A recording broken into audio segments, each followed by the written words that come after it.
मेरी खून का एक एक कतरा सिर्फ और सिर्फ आप लोगों के लिए है, मेरे बिहार के। हाँ, मैं चुनाव लड़ूंगा, पर मैं बिहार से चुनाव नहीं लड़ूंगा, मैं बिहार के लिए चुनाव लड़ूंगा। जी नमस्कार, मैं हूं राज पाठक और आप देख रहे हैं बुलेट न्यूज टीवी। देखिए, चिराग पासवान का एक स्टेटमेंट की वो बिहार में एनडीए का हिस्सा नहीं है, मानो खलबली मच गया। एक स्टेटमेंट ने चाहे वो जदयू हो या बीजेपी, सबको हिला करके रख दिया। सभी ये सोच लिए कि आखिरकार ये ऐसा कैसा स्टेटमेंट दे दिए चिराग पासवान। और इसे लेकर के हम आपको बता दें कि चिराग पासवान का ये स्टेटमेंट ऐसा नहीं था। उन्होंने कहा कि वो बिहार विधानसभा में जो है वो एनडीए का हिस्सा नहीं, क्योंकि उनके एक भी विधायक नहीं है।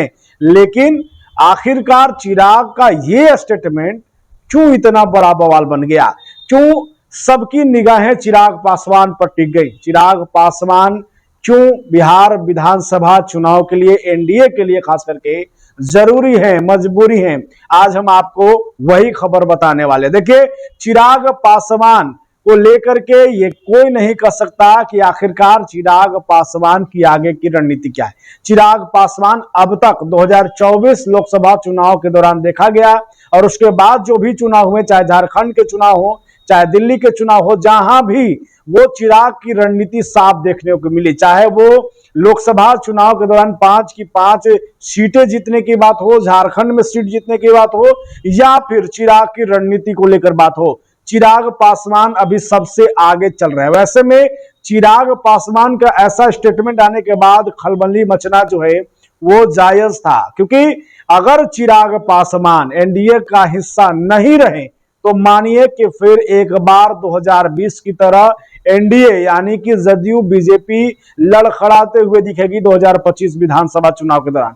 हम आज वही बताने वाले हैं कि आखिरकार बिहार विधानसभा चुनाव में खास करके चिराग पासवान का एनडीए में होना क्यों महत्वपूर्ण है। देखिए, 2020 विधानसभा को देखेंगे अगर, तो चिराग पासवान 2020 विधानसभा चुनाव में एनडीए का हिस्सा नहीं थे, जदयू से नाराज थे, नीतीश कुमार की नीतियों को लेकर के जो है वो लगातार हमला कर रहे थे और वो उसी आरोप को लगाते हुए एनडीए का हिस्सा न होते हुए वो बाहर लड़े। और बाहर से लड़े नहीं, बाहर से चुनाव नहीं लड़े, बल्कि उन्होंने जदयू के वो तमाम कैंडिडेट के बीच अपने उम्मीदवारों को खड़ा करना शुरू कर दिया।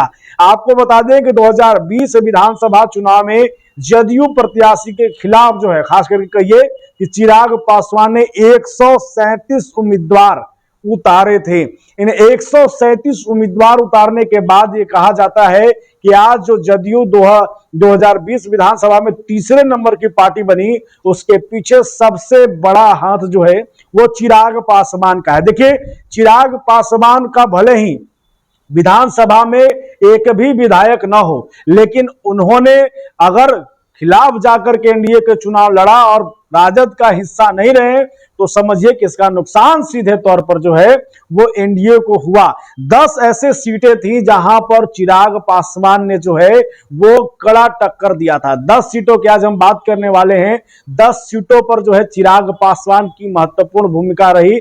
वहां पर वो दूसरे नंबर पर रहे थे और वहां पर जदयू के प्रत्याशियों को हार का सामना करना पड़ा था। तीसरे नंबर पर तो कई जगह पर तो वो जमानत भी नहीं बचा पाए थे। इसलिए आपको बता रहे कि चिराग पासवान का इस तरीके का बयान आना, या चिराग पासवान का इस तरीके से बयान किसी भी तरीके से दे दे वो, तो वो अभी सुर्खियों में आ जाएगा, क्योंकि अब चिराग पे नजर सिर्फ जो है वो नीतीश कुमार की नहीं, प्रधानमंत्री मोदी की है। क्योंकि देखिए, जिस तरीके से एक तरफ विपक्ष जो है, महागठबंधन जो है, वो अब वोटर अधिकार रैली को लेकर के बिहार में घूम रहा है। नीतीश कुमार के खिलाफ जो है, चाहे राहुल गांधी हो या तेजस्वी यादव, सामने आकर के जो है एनडीए सरकार पर हमला कर रहे हैं। एक तरफ जहां पर तेजस्वी यादव को लेकर के तमाम लोगों में सहानुभूति जग रहा है, एनडीए की सरकार की नीतियों को लेकर के सवाल है, वहीं पर अगर चिराग पासवान जैसा कद्दावर नेता जो है अगर एनडीए से नाराज हो जाता है किसी बात को लेकर के, तो समझिए कि फिर एक बार ये मानकर चलिए कि यहां पर बिहार विधानसभा 2025 में एनडीए को मुश्किलों का सामना करना पड़ सकता है। कई सीटों पर चिराग सीधे झटका दे देंगे। और ये कोई नहीं जानता है कि अगर 2025 विधानसभा चुनाव में चिराग अलग हुए तो किसके साथ जाएंगे। प्रशांत किशोर का नाम भी उन्हें लेकर के सामने आ रहा है। और ऐसे में अगर दोनों आए, प्रशांत किशोर जो है वो बीजेपी पर भी वैसे ही हमलावर है। अगर ये नीति पर सामने आए तो बीजेपी को भी इसका भारी नुकसान उठाना पड़ेगा।